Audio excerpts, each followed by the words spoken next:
Hello student, welcome to the math society. এটা এই চ্যানেলের প্রথম ভিডিও। তোমরা এই চ্যানেলের মধ্যে যেটা পাবে সেটা হচ্ছে সমস্ত তোমাদের 5 to 10 সমস্ত অংশের ভিডিও তোমরা এই চ্যানেলের মধ্যে পাবে। এখন তোমাদের যেটা শুরু করব সেটা হচ্ছে ভলিউম 2 এর মডেল কোশ্চেন পেপার 1। এবং যেহেতু এই ক্লাসটা অনেকটা বড় হবে তাই পার্ট পার্টে আমি এই জায়গাটাগুলো তোমাদের এই চ্যানেলের মধ্যে দিয়েছি। তো শুরু করা যাক। প্রথম অংশ কি আছে, বার্ষিক 4% হারে সরল সুদে x বছরে স্ববৃদ্ধি মানে সমূল বৃদ্ধি y টাকা আসল কত। দেখো এখানে আসল আমি p ধরে নিচ্ছি, আসল আমি কি ধরে নিচ্ছি, p ধরে নিচ্ছি। সুদাসল যদি আমাদের y হয় তাহলে এখান থেকে আমরা সুদটা কত পাবো, y মাইনাস p টাকা পেয়ে যাবো। সুদটা তাহলে কত পাবো, y মাইনাস p টাকা। এবং সময় কত আছে, সময় সমান আমাদের দেওয়া আছে x বছর, এবং সুদের হার যেটা আছে সেটা হচ্ছে আমাদের 4%। তাহলে এই জায়গাটা একটু ভালো করে দেখো, সুদ y মাইনাস p, এটা তো সুদ সমান p t r by 100। p এর মান p, t এর মান আমাদের x, r এর মান 4 বাই 100। তাহলে এই জায়গাটা থেকে যদি আমরা করি p প্লাস 4px বাই 100 সমান আমাদের হয়ে যাবে y। এবার তুমি একটা জিনিস লক্ষ্য করো, 100 প্লাস বা 100p plus 4px by 100 equal to কত আছে y। পিটা কমন নিয়ে এবং ক্রস গুণ করে দিই, তাহলে পিটা করলে কত হবে, 100 প্লাস 4x ইকুয়াল টু কত হয়ে যাবে 100y। তাহলে এখান থেকে আমাদের p সমান কি বেরিয়ে যাবে, 100y বাই 100 প্লাস 4x। তাহলে আমাদের কোনটা অপশনটা হয়ে যাচ্ছে, দেখো অপশনটা তোমাদের যেটা আসছে অপশন সি। কোন অপশনটা আসছে, অপশন সি। দুই নম্বর ইকুয়েশন কি আছে, kx square minus 3x plus k equal to 0। এই সমীকরণটা যেটা আছে সেই বীজগুলা কি বলছে, বাস্তব এবং সমান হলে k এর মান কত। দেখো প্রথম কথা আমরা জানবো বীজদ্বয় বাস্তব এবং সমান হলে যেটা হয় b square minus 4ac equal to 0 হয়।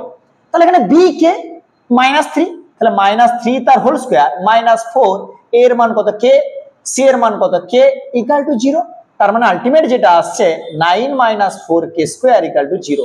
তাহলে 4k স্কয়ার ইকুয়াল টু আসছে 9, k স্কয়ার সমান আমাদের 9/4, k সমান আমাদের যেটা আসছে প্লাস মাইনাস আমাদের চলে আসছে 3/2। তার মানে অপশন যেটা হয়ে যাচ্ছে দেখো অপশন হচ্ছে আমাদের ডি।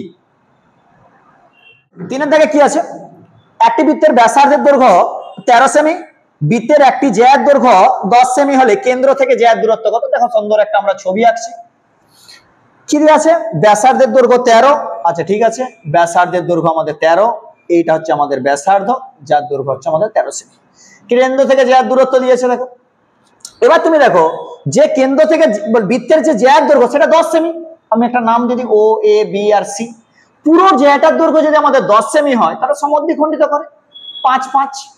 এখান থেকে তোমাকে বার করতে বলছে ওসি কত। তার মানে ওসি সমান তার মানে হয়ে যাচ্ছে অতিভুজ স্কয়ার 13 স্কয়ার মাইনাস 5 স্কয়ার, এবং 13 স্কয়ার মাইনাস 5 স্কয়ার যেটা হয় সেটা হচ্ছে আমাদের 12 সেমি। অপশন হয়ে যাচ্ছে আমাদের অপশন বি হয়ে যাচ্ছে আমাদের। সো চারটা কি, 1 রেডিয়ান পরিমিত কোণটি যেটা হবে, আচ্ছা 1 রেডিয়ান সমান আমরা কত জানি, 1 রেডিয়ান সমান আমরা জানি 57 16 22 মানে 57 ডিগ্রি 16 মিনিট 22 সেকেন্ড। তাহলে যেহেতু এটা আমাদের 90 এর থেকে ছোট তাই এটার অ্যান্সার হয়ে যাবে আমাদের সূক্ষ্মকোণ, অপশন চলে আসবে এ। আচ্ছা দেখো x একক দৈর্ঘ্যের ধার বিশিষ্ট একটা নিরেট ঘনক থেকে সর্ববৃহৎ যে গোলক কেটে নেওয়া হবে। তার মানে তুমি একটা জিনিস দেখো, ঘনক মানে কি, একটা তল আমাদের এইরকম চলে আসবে, বর্গক্ষেত্রাকার চলে আসবে। এর ভেতরে যদি আমি গোলক রাখতে যাই তার মানে তোমরা বুঝতে পারছো এই যে গোলকটার এই ধারের সাথে ব্যাসের দৈর্ঘ্য কিন্তু সমান। তাহলে এই যে ঘনকটা তার ধার যদি x হয়, আমার এই যে গোলকটা রাখবো তারও আমাদের ব্যাস যেটা হয়ে যাবে সেটা হচ্ছে আমাদের চলে আসবে x একক। তাহলে অপশন এ চলে আসবে সঠিক অ্যান্সার, অপশন এ চলে আসবে আমাদের সঠিক অ্যান্সার। এরপরে আমরা করব 6 এর দাগ। কি আছে, কিছু সংখ্যা দেওয়া আছে যাদের যৌগিক গড় দেওয়া আছে 15। ঠিক আছে, যৌগিক গড় বার করতে গেলে আমাদের যেটা দরকার সেটা আগে সমষ্টি দরকার। 7 plus x minus 3 plus 10 plus x plus 3 plus x minus 5 by যতগুলো আমাদের সংখ্যা আছে 1 2 3 4 5 5টা সংখ্যা আছে, যেটা সমান আমাদের দেয়া আছে কত, যেটা সমান আমাদের দেয়া আছে 15। এখান থেকে আমরা x এর মানটা বার করব। কত হচ্ছে দেখো তো, 1 2 3 মানে 3x হয়ে যাচ্ছে, 3 এ 3 আমাদের ক্যান্সেল হয়ে যাচ্ছে, 7 5 7 10 এ 17, 17 থেকে 5 বাদ মানে হচ্ছে 12, 5 15 হয়ে যাচ্ছে 75। তাহলে 3x সমান আমাদের কত আসছে, এটা যদি বিয়োগ করি 2 3 এ 5 আর এখান থেকে আসছে কত 6 63। তাহলে x সমান কত আছে, 3 2 6 21। তাহলে x এর মান আমাদের কত পেলাম, 21 পেলাম। তাহলে এবার তুমি দেখো ওই যে সংখ্যাগুলোকে নিয়ে আমরা আগে চুজ করেছিলাম, সংখ্যাগুলো কি কি ছিল, একটা ছিল 7, একটা হবে 21 - 3, একটা হবে 10, আর কি হবে, একটা হবে 21 + 3, আর কত হবে, আর একটা হবে 21 - 5। তাহলে দেখা যাক এখানে কত হলো, 7 হলো, এটা থেকে 3 বিয়োগ করলে কত হবে 18, এটা হবে 10, এটা হবে 24, আর এটা হবে কত 16। এবার এই মধ্যমা বার করানোর সময় তোমাদেরকে মনে রাখতে হবে এটা ছোট থেকে বড় আকারে সাজাতে হবে। তাহলে প্রথমে চলে এলো 7, তারপরে চলে এলো 10, তারপরে চলে এলো 16, তারপরে চলে এলো 18, তারপরে চলে এলো 24। মধ্যমা মানে কি, দেখা যাক কতগুলো পদ আছে, 1 2 3 4 5, মানে মধ্যম পদটা হবে মধ্যমা, যেহেতু অযুগ্ম আছে তার মানে এইখানে হয়ে যাবে আমাদের মধ্যমা 16। সঠিক অ্যান্সার হয়ে যাবে এটার 8, সঠিক অ্যান্সার হবে 8। আসল বা মূলধন এবং কোন নির্দিষ্ট সময়ে চক্রবৃদ্ধি সুদের সমষ্টিকে কি বলে, দেখো সুদের এবং আসলের সমষ্টিকে আমাদের যেটা হয়ে যাবে সেটা হচ্ছে আমাদের সমূল চক্রবৃদ্ধি চলে আসবে, এটার অ্যান্সার তাহলে হয়ে যাবে সমূল চক্রবৃদ্ধি। 2 এর থেকে 2 একটা যেটা আছে a/2 b/4, এটা তোমরা পারবে কি রকম ভাবে, এটা তোমরা কে ধরে নেবে, a = 2k, b = 4k, c = 7k, এটা ওই মানে পুট করে নেবে, তাহলে আমাদের অ্যান্সারটা বেরিয়ে যাবে। 3 এর দাগটা কি বলেছে, অর্ধবৃত্তের পরিধি তার কেন্দ্রে ড্যাশ কোণ উৎপন্ন করে, এটা কিন্তু আমাদের একটা সরল কোণ উৎপন্ন করে, 180 ডিগ্রি হয়ে যাবে সঠিক অ্যান্সার, এটা তোমরা করে নেবে। 4 এর যে কোশ্চেনটা আছে, 4 এর কোশ্চেনটা খুব একটা ভালো একটা কোশ্চেন। 4 এর কোশ্চেনটা কি আছে, tan of θ - 15, tan of θ - 15 = 1/√3। তাহলে এটা কার মান, tan of θ - 15 = আমাদের যেটা আসবে tan 30।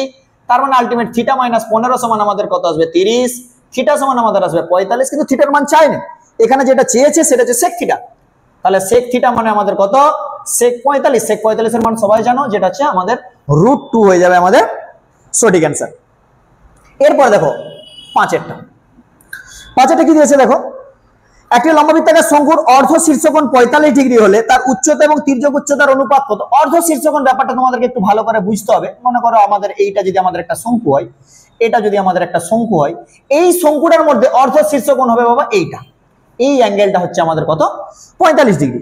এবার আমাদের কি বলেছে, এবার আমাদেরকে বলেছে উচ্চতা এবং তির্যক উচ্চতার অনুপাত কত। দেখো বাবা এটা যদি 45 হয়, এই অ্যাঙ্গেলটা আমাদের 90, তাহলে 90 45, তার মানে এই অ্যাঙ্গেলটা হবে আমাদের 45।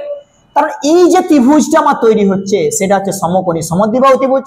সাপোজ আমি এটাকে আমি ধরে নিতে পারি 1, অনুপাত যেহেতু চেয়েছে আমি ধরতেই পারি, তাহলে এটা যদি 1 হয় তাহলে আমাদের এই নিচের পোরশনটা হয়ে যাবে 1, তাহলে এই যে অতিভুজ পোরশনটা তাহলে √1² মানে 1, আবার একটা 1, তার মানে আলটিমেট কত √2। তাহলে যে কোশ্চেনটা আমাদের বলেছে উচ্চতা এবং তির্যক উচ্চতা, তাহলে উচ্চতাটা কত আছে 1, আর তির্যক উচ্চতার কত বেরালো √2, তার মানে আমাদের অনুপাতটা যেটা হয়ে যাবে সেটা হচ্ছে আমাদের 1:√2। তারপরের কোশ্চেনটা দেখো 6টা, যদি y সমান আমাদের এই 3x - 5 হয় এবং x এর সংখ্যাগুরু মান 15 হয়, তবে y এর সংখ্যাগুরু মান কত। তাহলে কি বলেছে, যদি y সমান 3x - 5 হয়, x এর সংখ্যাগুরু মান 15, y এর সংখ্যাগুরু, এটা কোনো অসুবিধা নেই, মানটা পুট করে দাও। সবচেয়ে বেশি বার আমাদের যেটা আছে সেটা x এর মান, সেটা 15, তাহলে y সমান কত হবে 3 × 15 - 5, 3 × 15 কত হবে 45 - 5 = আমাদের চলে আসবে y এর সংখ্যাগুরু মান আমাদের চলে আসবে 40। এরপর দেখো আমরা সত্য মিথ্যা চলে যাব। 3 এর দাগে দেখো আমাদের 3 এর দাগে দেখো এক একটা আমাদের কি বলেছে দেখো, রাম ও রহিমের মূলধনের অনুপাত 5:6 হলে ওই ব্যবসায় এত টাকা লাভ হলে রহিমের লভ্যাংশ হবে 1200 টাকা। এটা আমরা রাম ও রহিমের অনুপাতটা কত দিয়েছে 5:6, তাহলে মোট অনুপাত কত, মোট অনুপাত চলে যাবে আমাদের 11। তাহলে মোট অনুপাত যদি 11 হয়ে যায়, কার টাকাটা দিয়ে আছে আমাদের রহিমেরটা দিয়ে আছে, তাহলে রহিমের হচ্ছে 6, তাহলে আলটিমেট 6/11 ইন্টু যেটা আমাদের আসবে 2200, 11 দিয়ে 22 200, মানে 6 দুগুণে যেটা আসবে 1200 হবে, তার মানে ওরা 1200ই দিয়েছে, তার মানে আমাদের কি আছে সত্য। 2 এর দাগে আমাদের দেখো কি জি আছে, x ভেরিজিয়াস y আছে, x ভেরিজিয়াস y আছে, এবং এক্স ভেরিজিয়াস জেড আছে। তো এক্স ভেরিজিয়াস যে ওয়াই পার্সেন্ট আছে এটাকে আমরা লিখতেই পারি ওয়াই ভেরিজিয়াস এক্স, আর এইটাকে লিখতে পারি জেড ভেরিজিয়াস এক্স। তো ওয়াই সমান আমাদের কি লিখতে পারি কে এক্স, আর জেড সমান আমরা লিখতে পারি কে ওয়ান এক্স। তার মানে আমরা ব্যাকেটে এখানে লিখে দেবো কে এবং কে ওয়ান হচ্ছে আমাদের ভেদ ধ্রুবক। এবার তুমি দেখো ওয়াই প্লাস যদি জেড করি তাহলে কত হবে কে এক্স প্লাস কত আসবে কে ওয়ান এক্স, তাহলে এক্সটা আমরা কমন নেবো কে প্লাস কে ওয়ান। তো এটা কি কনস্ট্যান্ট, তার মানে আমাদের যেটা আসবে ওয়াই প্লাস জেড ভেরিজিয়াস এক্স আসার কথা, কিন্তু আমাদের আছে কত 1/x, তার মানে কি আছে মিথ্যা আছে। এর বাহুগুলির বর্গের সমষ্টি, তাহলে একটা বাহু যদি আমাদের x হয়, একটা বাহু যদি x হয় আর একটা বাহু যদি আমাদের y হয়, তাহলে x দৈর্ঘ্য দুটো প্রস্থ দুটো, তাহলে এদের স্কয়ার করলে কত হবে একটা আসবে x স্কয়ার, আর একটা যে x বাহু ছিল তাদের জন্য x স্কয়ার, আর আলটিমেট একই রকম ভাবে প্রস্থগুলোর জন্য এটা, তার মানে কত হবে 2 ইনটু কত আসবে x square plus y square.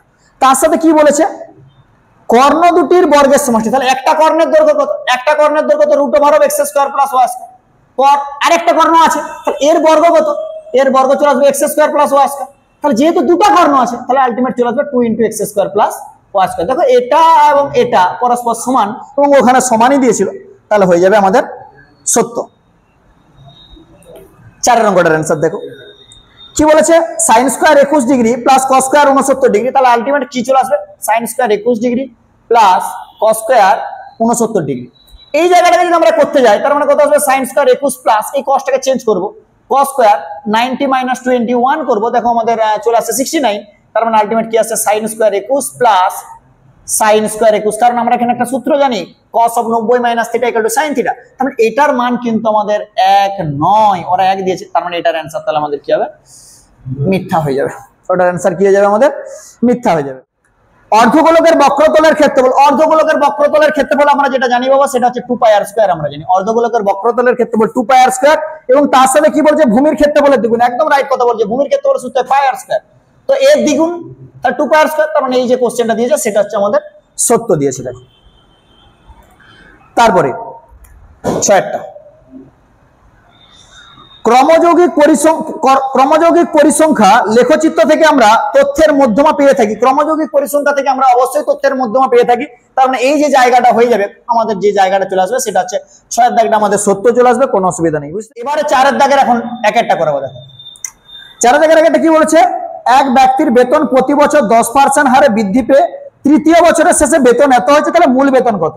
তাহলে দেখো আমরা যদি মূল বেতন ধরে নিই, যে মূল বেতন যে মনে করি মূল বেতন সাপোজ আমার পি টাকা, এই বেতনটা কত বছর 10% হারে বাড়ছে, তাহলে সুদে মানে বাড়ছে কত পার্সেন্ট হারে 10% হারে বৃদ্ধি পাচ্ছে, 10% হারে বৃদ্ধি পাচ্ছে, তাহলে 3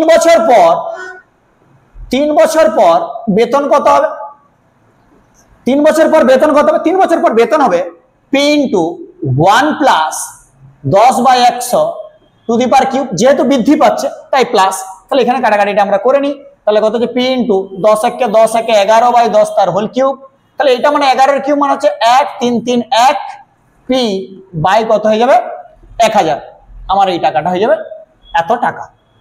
কিন্তু ওরা বলে দিয়েছে যে 3 বছর পর বছরের শেষে এই টাকা হয়, তার মানে শর্তে এটা সমান যেটা দেওয়া আছে শর্তে 1331 পি বাই 1000 সমান আমার কত দেওয়া আছে 26620, এবার পি সমান তাহলে কত হবে 26620 ইন্টু 1000 বাই 1331, এটা কেটে দিই 2 দ্বারা, তার মানে এখানে হবে 20, সঠিক অ্যান্সার কত হয়ে যাবে 20,000 টাকা। তার মানে আমাদের যে বেতনটা ছিল মূল বেতন সেটা হচ্ছে 20,000 টাকা। পরে দেখো আমি তোমাদেরকে 2 এর দাগটা বলছি, দেখো শতকরা বার্ষিক সুদের হার কত হলে কোন টাকা 10 বছরের সুদ ও সুদাসলের সুদটা কি হবে সুদাসলের 2/5 অংশ হবে তা নির্ণয় করো, সুদাসলের 2/5, তাহলে আমি এখানে যেটা ধরবো সেটা সুদাসলটা ধরে নেবো, যে মনে করি কি ধরবো সুদাসলটা ধরে নেবো, সুদাসল কত হয়ে যাবে আমাদের, সুদাসল আমি ধরে নিচ্ছি x টাকা ধরে নিচ্ছি, তাহলে সুদাসল x টাকা ধরে নিচ্ছি, তাহলে সুদ কত হবে, তাহলে সুদ কত হবে সুদাসলের 2/5 অংশ, তার মানে আলটিমেট কত হবে 2x/5 টাকা হয়ে গেল। তাহলে সুদাসল x সুদ দেওয়া আছে, তার মানে এখান থেকে আসলটা পেয়ে যাব, তাহলে আসল কত, আসল সমান সুদ আসল মাইনাস সুদ, তার মানে এটাকে ক্যালকুলেশন করলে কত হবে 3x/5 টাকা, লসাগু করলে কত হয়ে যাবে 3x/5 টাকা। এবার দেখো সময়টা কত দিয়ে আছে, সময়টা সুন্দর দিয়ে আছে সময়টা দেওয়া আছে আমাদের 10 বছর। কি চেয়েছে? কি চেয়েছে? সুদের হার। তাহলে এইখানে সুদের হার যদি আর ধরি, আসলটা যদি আমরা কি ধরি? পি ধরি, সুদটাকে যদি আমরা আই ধরি, সময়টাকে যদি টি ধরি, তাহলে সুদের হার সময় আর সমান কত হবে? 100 ইন্টু আই বাই পিটি। তাহলে 100, আই মানে কি? আই মানে সুদ কত? 2x বাই 5 বাই পি এর মান আসল কত? আসল 3x বাই 5, ঠিক আছে, ইন্টু টি কত? টি হচ্ছে 10। তাহলে এবার কি হলো? এই যে 5 এ 5 ক্যান্সেল হয়ে যাবে, x x এ ক্যান্সেল হয়ে যাবে, একটা শূন্য ক্যান্সেল হয়ে যাবে, তারপর কত হয়ে যাবে? 20/3, 3 6 18, 2 এর 3, আমার এইটা হয়ে যাবে আমাদের 318 দিয়ে 20, 6 পূর্ণ 2 এর 3%। এরপরের অঙ্কটা একদম খুব সুন্দর একটা অঙ্ক, 3 এর দাগের কোশ্চেনটা দিয়েছে, একটা সমীকরণ দিয়ে দিয়েছে, সমীকরণটা কত? 7x square minus 66x plus 27 equal to 0। এই সমীকরণের বীজদ্বয়ের যোগফল এবং গুণফলের অনুপাত। আচ্ছা, আমরা কি জানি? একটা সমীকরণ ax square plus bx plus c equal to 0। এই সমীকরণে দুটো বীজ যদি আলফা আর একটা বীজ বিটা হয়, তাহলে আমরা এখান থেকে কি জানি? যে বীজদ্বয়ের যোগফল সমান মাইনাস বি বাই এ, আর বীজদ্বয়ের গুণফল সমান কত হয়? সি বাই এ। তাহলে এই যে সমীকরণটা আমার দেওয়া আছে, তাহলে এখান থেকে তোমরা বুঝবে বীজদ্বয়ের যোগফল কত? Minus B by. তাহলে মাইনাস তো একটা অলরেডি আছে, তার মানে কত হবে? 66/7। আর বীজদ্বয়ের গুণফল কত হবে? সি বাই এ, সি মানে কত? 27/7। তাহলে অতএব ওরা কার কার অনুপাত চেয়েছে? যোগফল এবং গুণফলের অনুপাত। তাহলে বীজদ্বয়ের যোগফল ও গুণফলের অনুপাত, তাহলে কত হবে? 66/7 ইন্টু 27/7, সাথে সাথে কেটে যাবে, 3/66, 3 9 27। তাহলে আমাদের কি হলো? এইটা হয়ে গেল আমাদের ইয়ে। তারপরে এরপর দেখো, আমি তোমাদেরকে করাবো 4 এর দাগের ম্যাথ। 4 এর দাগেরটা কি আছে?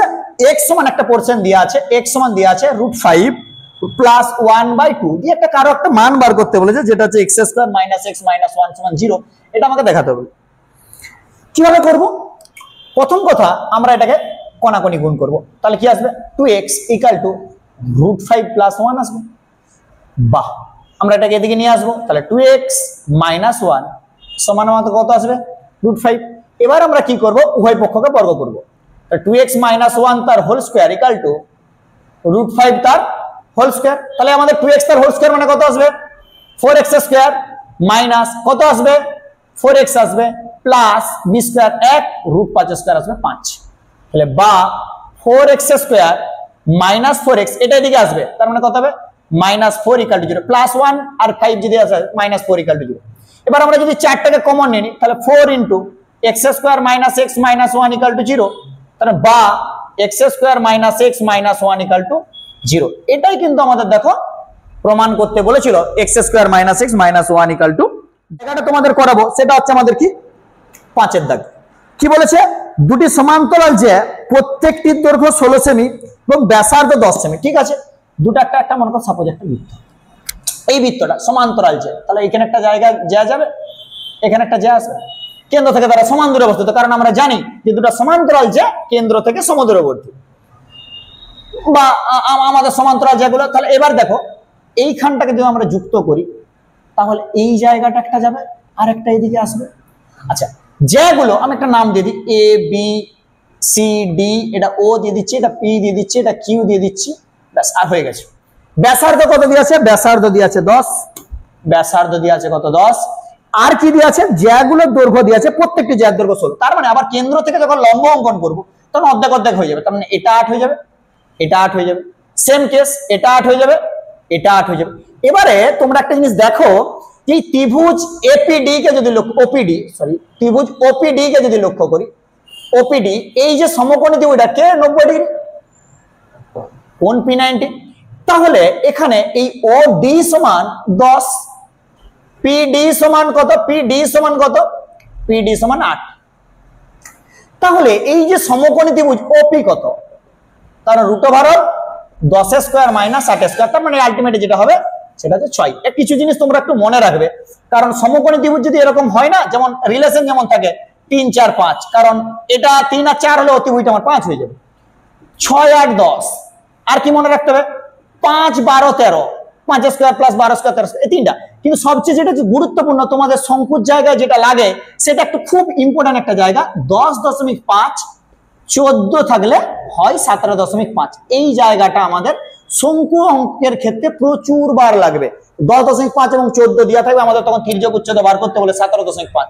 এটা একটু মনে রাখলে কি ক্যালকুলেশন গুলো তো সুবিধা হয় করতে। তাহলে এই যে ওপি যদি 6 হয়, তাহলে একই রকম ভাবে এই আমাদের ও কিউ 6 হবে। তার মানে আলটিমেট আমার পি কিউ কত হবে? পি কিউ হবে 6 + 6 সমান আমার যেটা আসবে সেটা হচ্ছে আমাদের চলে আসবে 12 সেমি। এরপর দেখো আমাদের 6 দাগের কোশ্চেনটা করাচ্ছি। দেখো 6 দাগের কোশ্চেনটা কি আছে, এবিসিডি বৃত্তস্থ চতুর্ভুজ একটা বলছে দেয়া আছে, এটা অনুপাত। তাহলে এবিসিডি কি বৃত্তস্থ চতুর্ভুজ? ঠিক আছে, আমরা এটা কিভাবে করব? আমরা ধরে নেব যে মনে করি কি করব, কোণ এ সমান ধরে নেব। মনে করি কোণ এ সমান x ডিগ্রি, কোণ বি সমান 4x ডিগ্রি, কোণ সি সমান 5x ডিগ্রি, কোণ ডি সমান 2x ডিগ্রি। এবার একটা জিনিস লক্ষ্য করো, এবার আমরা অ্যাঙ্গেল গুলো না বার করে নিই। তাহলে আমরা কি জানি, একটা চতুর্ভুজের 4টা কোণের সমষ্টি 360 ডিগ্রি। তাহলে শর্তে আমরা একটু করে দিই। শর্তে x + 4x + 5x + 2x = কত আসবে? 360। 5 4 9 কে 10 দিয়ে 12, 12x সমান কত আসবে? 360। x সমান কত আসবে? 30। তাহলে x সমান যদি 30 হয়, তাহলে কোণ a সমান তাহলে কত হবে? নিশ্চয়ই 30 ডিগ্রি হয়ে যাবে। কোণ b সমান কত হবে?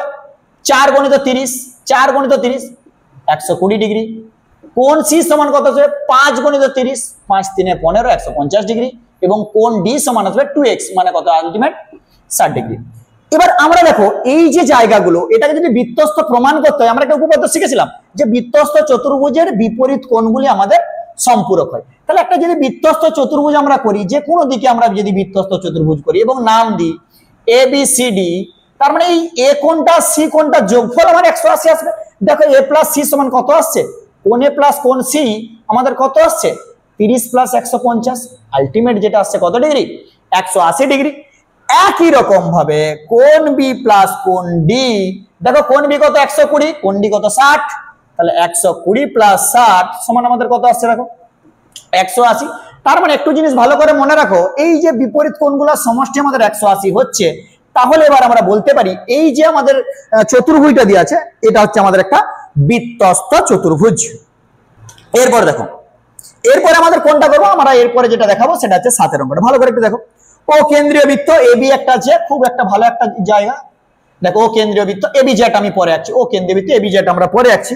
দেখি বলছে বি বিন্দুতে অঙ্কিত স্পর্শক, তাহলে একটা স্পর্শক আছে আপাতত বি বিন্দুতে অঙ্কিত স্পর্শক।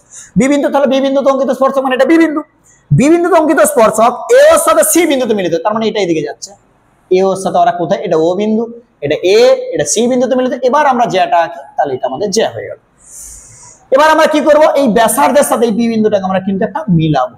কেন মিলাবো একটু পরে বলছি, কারণ আমাদের স্পর্শক ব্যাসার্ধের সাথে অ্যাঙ্গেল হয় কিন্তু 90। সবাই যেটা ভুল করে, একটা বৃত্ত তো মনে করে এই জায়গাটা একটা আমাদের যে অঙ্কন করেছে, এই অ্যাঙ্গেলটাকে কি করে দেয়? এই অ্যাঙ্গেলটাকে যেটা করে সেটাকে 90 ডিগ্রি বলে, কিন্তু এটা 90 ডিগ্রি নয়। আমাদের কেন্দ্রের সাথে অ্যাঙ্গেলটা যেটা আছে, এই কেন্দ্রের সাথে অ্যাঙ্গেলটা, এই অ্যাঙ্গেলটা আমাদের 90 ডিগ্রি। মানে আমাদের কেন্দ্রের সাথে, মানে এই ব্যাসার্ধের সাথে যে স্পর্শকের অ্যাঙ্গেলটা, সেই অ্যাঙ্গেলটা আমাদের 90 ডিগ্রি হয়। এবার দেখো এসিবি, এই অ্যাঙ্গেলটা কত? এই অ্যাঙ্গেলটা হচ্ছে আমাদের 36 ডিগ্রি। এই অ্যাঙ্গেলটা আমাদের কত? 36 ডিগ্রি। এবার কার মান চেয়েছে? ও এ বি চেয়েছে, ও এ বি এই অ্যাঙ্গেলটা চেয়েছে, আচ্ছা আবার একটা জিনিস তোমরা লক্ষ্য করো, এই ও এ আর এই ও বি কিন্তু সমান। আর 90 কোনটা? ব্যাসার্ধের সাথে যে অ্যাঙ্গেলটা, এই অ্যাঙ্গেলটা আমাদের 90। এবার দেখো এই যে আমাদের এ ও বি ত্রিভুজ, এই যে ত্রিভুজ এ ও বি এর, এটাকে আমরা কে কে সমান? ও এ সমান ও বি সমান। দেখো এই ও এ সমান ও বি, এই ও এ সমান যদি ও বি হয়, তার মানে আলটিমেট কোণ ও এ বি সমান কোণ ও বি এ হবে। ও এ বি মানে এই কোণটা আর এই কোণটা আমাদের দেখো সমান হবে। এবার তোমরা বুঝো, এই কোণটাকে যদি আমরা না এক্স ধরে নিই, এই কোণটাকে যদি আমরা এক্স ধরে নিই, তার মানে এই কোণটা এক্স হবে।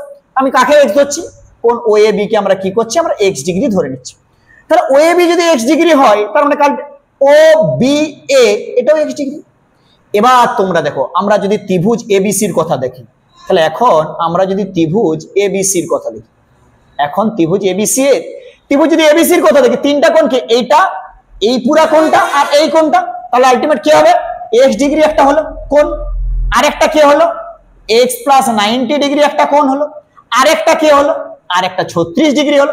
এটা সমান আমাদের কত হবে 180। ত্রিভুজের তিনটা কোণের সমষ্টি 180। এবার তাহলে দেখো 2x ডিগ্রি, এবার যদি ক্যালকুলেশন করি এটার দিকে গেলে 90 থেকে 180 হলে 90 হবে, 90 মাইনাস আমাদের কত হবে 36। তাহলে 2x সমান আমাদের 6 থেকে 10 4 হাতে 1, 3 একে 4 5, তাহলে x সমান আমাদের যেটা আসবে সেটা হচ্ছে আমাদের 27।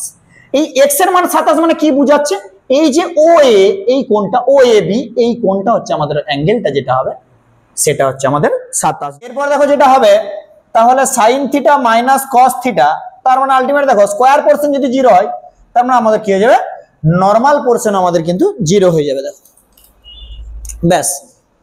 তারপরে জায়গাটা দেখো খুব একটা ভালো একটা কোশ্চেন দিয়েছে 9 এর অঙ্কটা।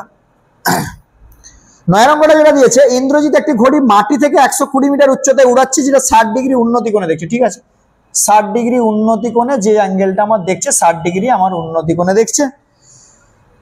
মাটি থেকে 120 মিটার উচ্চতায় আছে, তো এই যে জায়গাটা সেটা হচ্ছে 120 মিটার উচ্চতায় আছে। তাহলে তার থেকে ঘড়িটির দূরত্ব, তাহলে ইন্দ্রজিৎ যেখানে দাঁড়িয়ে আছে সেখানে এই জায়গাটায় দাঁড়িয়ে আছে, এই জায়গাটা থেকে ঘড়িটা উঠছে এখানে, তাহলে এটার মধ্যে দূরত্ব বার করতে হবে। তো এই ম্যাথটা করতে গেলে যে জায়গাটা দরকার সেটা কি, যেটা দেওয়া থাকবে আর যেটা বার করতে হবে তার মধ্যে রিলেশন বার করতে হবে। তাহলে আমার কি দেওয়া আছে, আমার এই ত্রিভুজটার এটা 90 ডিগ্রি, লম্ব নাম যদি একটা এ বি সি, ইন্দ্রজিৎ যেখানে দাঁড়িয়েছে সেটা বি বিন্দুতে দাঁড়িয়ে আছে। তাহলে আমার এখানে কার মান দেওয়া আছে, এসির মান দেওয়া আছে আমাদের কত 120 ডিগ্রি দেওয়া আছে, আর কার মান চেয়েছে, এ বির মান দেখো আমাদের চেয়েছে। আরেকটা জিনিস দেওয়া আছে কোন এবিসি যেটা দেওয়া আছে আমার 60 ডিগ্রি। তাহলে এই অ্যাঙ্গেলের সাপেক্ষে এটার আর এটার মধ্যে রিলেশন একমাত্র সাইন করতে পারবে। তাহলে ত্রিভুজ আমার এবিসি এর, ত্রিভুজ এবিসি এর আমি যদি বলি সাইন 60, সাইন 60 এর মান কত হবে, লম্ব বাই অতিভুজ, লম্ব মানে হচ্ছে এসি বাই অতিভুজ কে এবি, তাহলে সাইন 60 এর মান কত √3/2 ইকুয়াল টু এসি, এসির মান হচ্ছে কত, এসির মান হচ্ছে 120 বাই এবি। তাহলে এ বি সমান আমাদের কত আসবে, এ বি সমান আসবে 120 গণিত 2 বাই √3 চলে আসবে, তার মানে কত 240 বাই √3। এটাকে আমরা উভয় পক্ষকে √3 দ্বারা গুণ করব। এবার যদি আমরা √3 দ্বারা গুণ করি কত হবে, 240 √3/3, 3 8 24, তাহলে আমার যেটা অ্যান্সার বেরোবে আমাদের হচ্ছে 80 √3 আমাদের অ্যান্সারটা বেরোবে।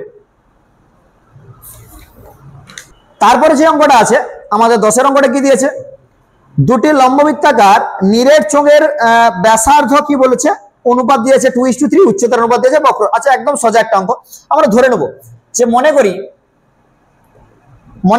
কি মনে করব যে ওই যে দুটো চোঙ আছে তাদের ব্যাসার্ধ, আমরা ব্যাসার্ধ একটা জিনিস ধরে নেব যে একটা ধরে নেব 2r একক আর একটা ব্যাসার্ধ আমরা ধরে নেব 3r একক। আমি একদম এটা এমনি বুঝিয়ে দিচ্ছি, একদম সোজা অঙ্ক তোমরা পারবে করতে। উচ্চতা যে জায়গাটা আছে উচ্চতাটা আমরা কিন্তু ধরে নেব, উচ্চতাটা আমরা কত কত ধরবো, উচ্চতাটা আমরা ধরে নেব 5h একক আর হচ্ছে 3h একক। এবার তোমরা একটা বলো, এই যে প্রথম যে আমার চোঙটা লম্ববৃত্তাকার চোঙ তার বক্রতলের ক্ষেত্রফল সূত্র কি 2πr/h। তাহলে আমার যে প্রথম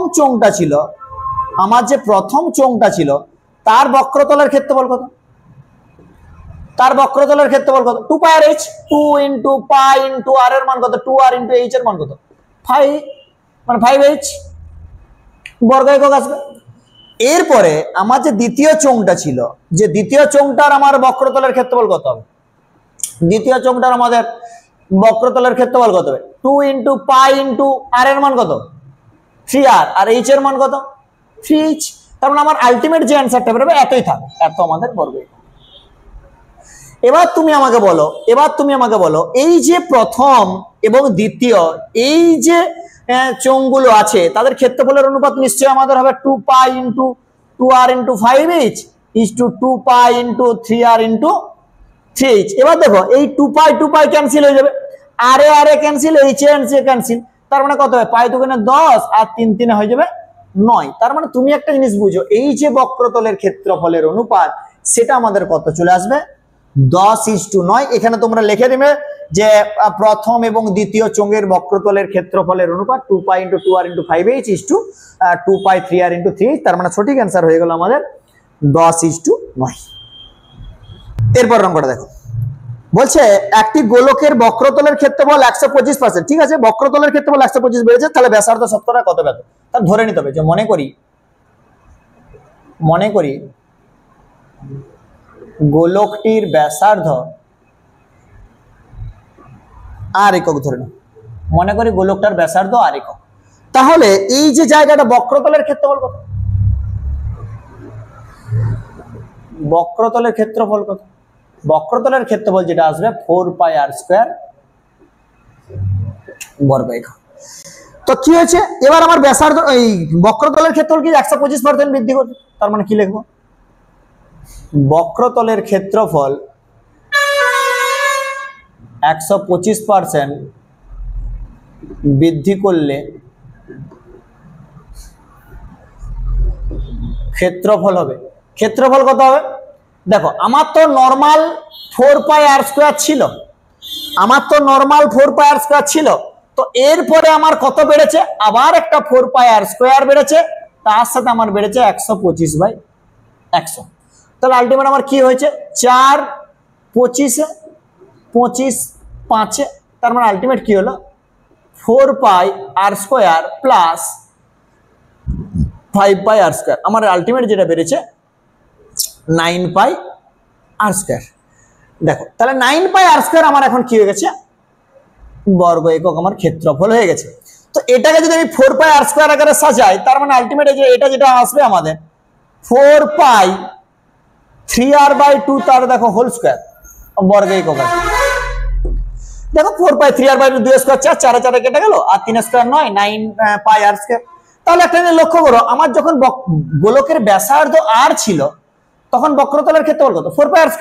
এখন আমার ওই যে বক্রতলের ক্ষেত্রফলটা বৃদ্ধির পরে যেটা বেরিয়েছে সেটাকে আমি 4 পাই r² লিখেছি, তখন কত বেরিয়েছে, r এর মান 3r/2 তার হোল স্কয়ার। তাহলে এখন ব্যাসার্ধ কত, তাহলে এখন তাহলে আমার ব্যাসার্ধ কি হলো, ব্যাসার্ধ আমার হয়ে গেল 3r/2 একক। এই ম্যাথটা তোমরা এরকম ভাবে r এর মান বার করে অন্যরকম ভাবে করতে পারতে। আমার এই যে 9 পাই r² বেরিয়েছে না, আমরা ধরে নিতে পারতাম যে মনে করি নতুন যে গোলকটা তৈরি হয়েছে তার ব্যাসার্ধ ক্যাপিটাল R, তখন আমরা করতে পারতাম যে 4 পাই ক্যাপিটাল R² সমান 9 পাই স্মল r²। এবার এটা আমাদের কেটে যেত, তখন আমাদের কি হতো, ক্যাপিটাল R² সমান আমাদের বেরিয়ে যেত 9r²/4, এখানে ক্যাপিটাল R সমান বেরিয়ে যেত আমাদের 3r/2। তোমরা এই মানটা এরকম ভাবেও তোমরা কিন্তু বার করতে পারতে। তাহলে ব্যাসার্ধ আমার এখন কত হয়ে গেল, 3r/2 একক হয়ে গেল। তাহলে আগে ব্যাসার্ধ কত ছিল, আগে ব্যাসার্ধ r ছিল, তাহলে অতএব ব্যাসার্ধ বৃদ্ধি, ব্যাসার্ধ কত বৃদ্ধি পাচ্ছে, ব্যাসার্ধ কত বৃদ্ধি পাচ্ছে, 3r/2 এখন হয়েছে আর আগে ছিল r, তার মানে আলটিমেট যেটা বেড়েছে r/2 একক। এবার একটা জিনিস দেখো, শতকরা বৃদ্ধি, শতকরা বৃদ্ধি কত বেড়েছে, শতকরা বৃদ্ধি যেটা বেড়েছে বাই আগে যেটা ছিল, নিয়মটা এটা হয়, যেটা বেড়েছে বাই আগে যেটা ছিল গণিত 100। তাহলে এইটাকে যদি একটু গুছাতে যাই তাহলে কত হয়ে যাবে, r × 100 বাই r × 2, আর কেটে গেল 50%। তার মানে আমাদের কি হলো, আমাদের শতকরা বৃদ্ধি হচ্ছে আমাদের 50, শতকরা বৃদ্ধি পেয়ে যাবে আমাদের 50। দেখো আমি তোমাদের ছকটা আগেই তৈরি করে রেখেছি। এবার এখানে দেখো কি কি হয়েছে, আমাদের ছকটা ওজন হয়েছে, পরিসংখ্যা হচ্ছে, এবং মধ্যমা বার করতে গেলে একটা জায়গা যেটা দরকার, ক্ষুদ্রতর কর্মযৌগিক পরিসংখ্যা। তো আমার 44 কেজি যে ওজন, তাদের ওজন কতজন আছে, 12 জন আছে। 45 কেজি যাদের ওজন তাদের 15 জন আছে। 46 কেজি যাদের 23 আছে, এরকম করে ব্যাপারগুলো আছে। তো আমার এই ক্ষুদ্রতর কর্মযৌগিক পরিসংখ্যাটা কত হবে, এটা হবে 12। তারপরে 12 আর 15 যোগ করলে কত হবে, 27। 27 আর 23 যোগ করলে হবে 50। 50 আর 20 যোগ করলে হবে 70। 70 আর 15 যোগ করলে হবে 85। 85 আর 15 যোগ করলে হবে আমাদের 100। তাহলে এই যে 100, সেটাই কিন্তু আমাদের ক্লাসের x জন, মানে x এর 100 জন ছাত্র, তার মানে এটাই হচ্ছে আমাদের নাম্বার অফ ইউনিট। এই 100টা কি হচ্ছে আমাদের নাম্বার অফ ইউনিট। তাহলে এই নাম্বার অফ n বাই 2 কত? n বাই 2 কত? 50। তাহলে দেখো এই যদি যুগ্ম হয় n এর মান, তখন আমাদের মধ্যমাটা কি হয়? মধ্যমাটা দুটো হয়, একটা হচ্ছে n বাই 2 তম পদ এবং n বাই 2 প্লাস 1 তম আমাদের কি হয়? পদের গড় হয়। কি হচ্ছে? n বাই 2 তম পদ এবং n বাই 2 প্লাস 1 তম পদের গড় হয়। তাহলে এবার একটা জিনিস তুমি ভাবো, এইখানে 50 আছে, তারপরে এখানে 70 আছে, তাহলে n বাই 2 মানে 50 তম পদ, আমার তাদের ওজন কত? 46। আর পরে যে আমাদের 51 এলো, তাদের ওজন গুলো কত? 47। তাহলে এখানে আমার যেটা চেয়েছে সেটা হচ্ছে কি বলেছে, যে ওজনের পরিসম মধ্যমা নির্ণয় করো। তাহলে মধ্যমা সমান কত? মধ্যমা সমান কত হবে? 46 প্লাস 47 বাই 2, মানে আলটিমেট যেটা বেরোবে 46.5। সঠিক অ্যান্সার তাহলে হয়ে যাবে 46.5।